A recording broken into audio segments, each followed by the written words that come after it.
ప్రభుత్వ పాఠశాలలో మరింత మెరుగైన విద్యాబోధనకు పేరెంట్స్ కమిటీ సమావేశాల వేదికగా నిలవాలని జిల్లా కలెక్టర్ పి ప్రశాంతి పిలుపునిచ్చారు. శుక్రవారం జిల్లా కలెక్టర్ శ్రీ ప్రశాంతి ఒక ప్రకటన విడుదల చేస్తూ రాష్ట్ర ప్రభుత్వ పాఠశాలలో మరింత మెరుగైన విద్యాబోధనకు సమర్థవంతంగా వాటిని చేపట్టడంలో తల్లిదండ్రులను భాగస్వామ్యం కావాలని కోరడం జరిగిందన్నారు. ఈ నేపథ్యంలో డిసెంబర్ 7 నుంచి ప్రభుత్వ పాఠశాలలో పేరెంట్స్ కమిటీ సమావేశాలను నిర్వహించినట్లు తెలిపారు. ప్రభుత్వ పాఠశాలలో చదువుతున్న విద్యార్థుల తల్లిదండ్రులు తమ పిల్లలు చదువుతున్న పాఠశాలలో వసతులు విద్యాబోధన మెరుగుపరిచే నిమిత్తం ఈ మెగా పేరెంట్ టీచర్స్ సమావేశాలను ఒక చక్కటి వేదిక అని పేర్కొన్నారు.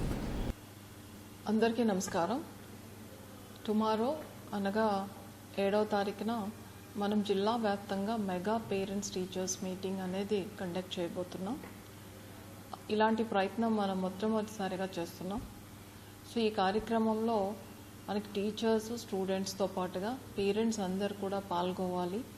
సో ఇది మన గవర్నమెంట్ ఆఫ్ ఆంధ్రప్రదేశ్ ఎడ్యుకేషన్ సిస్టంలో చేస్తున్న మార్పులు పేరెంట్స్ అందరికీ తెలియాలి అని, at the same time parents కూడా స్కూల్స్ ఎలా ఉంటే బాగుంటుంది అని వాళ్ళ దగ్గర నుంచి కూడా ఫీడ్బ్యాక్ తీసుకోవాలి అని, ఈ పేరెంట్స్ ఫీడ్బ్యాక్ అలానే మన పాలసీలో వచ్చిన చేంజెస్ అండ్ ఇవన్నిటినీ కలిపి పిల్లలందరూ కూడా ఎంపవర్డ్గా ఉండాలి అనే ఉద్దేశంతో ఇది పెద్ద ఎత్తున చేయడం జరుగుతుంది.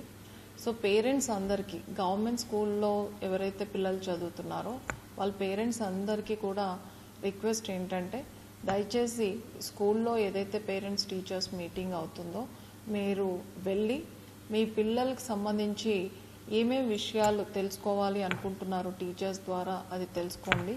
అలానే మీరు ఏమైనా సలహాలు సూచనలు ఇవ్వాలి అని అంటే టీచర్స్ అందరికీ కూడా చెప్పచ్చు. ఇది టీచర్స్ని మనము టీచర్స్ నుంచి ఏదైతే అవుట్కమ్స్ ఎక్స్పెక్ట్ చేస్తున్నామో అది పేరెంట్స్ కూడా తెలియాలి అనే ఉద్దేశంతో ఇది కండక్ట్ చేయడం జరిగింది. సో బడిలో జరుగుతున్న కార్యక్రమాలు అలానే పిల్లలు ఎలా ఉంటున్నారు అనేది పేరెంట్స్కి తెలియాలి అని, ఇందులో మనము పేరెంట్స్తో మీటింగే కాకుండా ప్రతి చైల్డ్ యొక్క ప్రోగ్రెస్ రిపోర్ట్ని కూడా విశ్లేషించి టీచర్స్కి చెప్పడం జరుగుతుంది. ఆ చైల్డ్ యొక్క అకాడమిక్ స్ట్రెంగ్త్స్ ఏంటి, వీక్నెసెస్ ఏంటి, కరిక్యులర్ యాక్టివిటీస్, కో కరిక్యులర్ యాక్టివిటీస్లో వాళ్ళ స్ట్రెంగ్త్స్ అండ్ వీక్నెస్ తెలియజేయడం జరుగుతుంది. అలానే ఆ పిల్లవారి భవిష్యత్తు బాగుండాలి అంటే ఏం చేయాలి అని చెప్పడం జరుగుతుంది. అలానే పిల్లలు స్కూల్లో ఉండాలి, రెగ్యులర్గా ఉండాలి, చదవాలి అనేటప్పుడు పేరెంట్స్ వైపు నుంచి కూడా ఉన్న రెస్పాన్సిబిలిటీస్ కూడా తెలియజేయడం జరుగుతుంది. దీంతో పాటుగా ఆ స్కూల్ ఇంకా బెటర్గా అవ్వాలి అని అంటే ఏ ఇన్పుట్స్ ఉండాలి అని పేరెంట్స్ దగ్గర నుంచి సలహాలు తీసుకోవడం జరుగుతుంది. దాని ప్రకారం యాక్షన్ ప్లాన్ కూడా చేయడం జరుగుతుంది.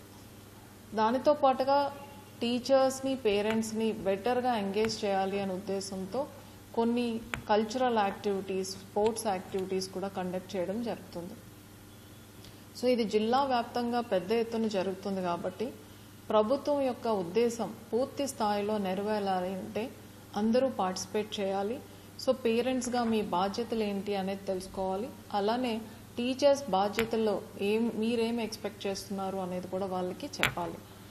నా అందరికీ రిక్వెస్ట్, దయచేసి అందరూ పార్టిసిపేట్ చేసి మెగా పేరెంట్స్ టీచర్స్ మీటింగ్ని పెద్ద ఎత్తున జయప్రదం చేస్తారు అని, అలానే మీ పిల్లల బంగారు భవిష్యత్తు తీర్చిదిద్దడంలో మీ వంతు సహాయ సహకారాలు కూడా ఇస్తారు అని ఆశిస్తున్నాను. Thank you.